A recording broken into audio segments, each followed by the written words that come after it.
shahri sabzdir, shahri kesh.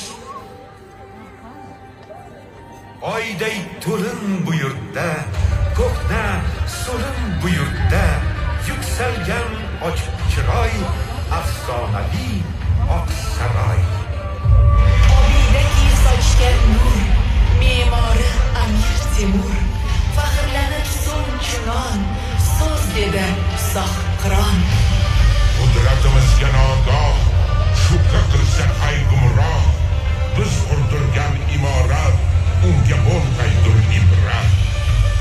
Ispan elchi Clavijo kelib qildi tomosha, saltanatni kezdi u, kuch qudratni sezdi u. Hayratlarda qolib lol, so'zlarga qo'shib bol, ta'rif topolmay sira, bitti go'zal xotira.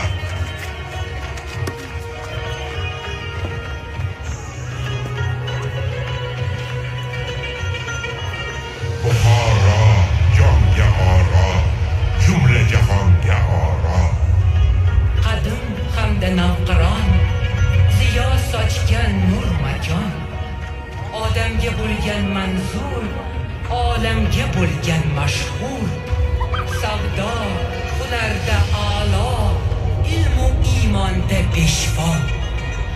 Varaxsha ham ko'p qadim, tarixga ega azim, hashamatdan xotira, devorlarda qolgan yod. Poykentda turfa karvon, uchrashardi farovon. Nom olgan so'x diyori, tamaddunlar gulzori.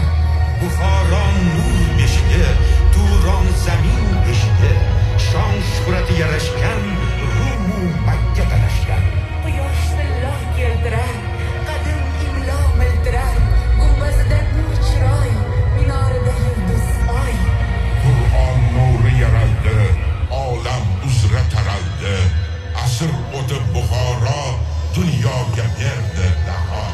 Hadis ilmida sulton, zahmat chekib ulchinon, zo'r kitob qildi bunyod, Buxoriy edi ul zot. Asr o'tib oradan oy chiqdi Buxorodan, tug'ildi Ibn Sino, qomusiy olim dono, dardki ajaldan bo'lak davoladi u beshak.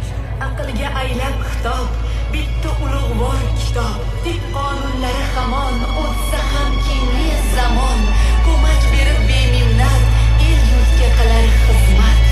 Bu zaminki tabarruk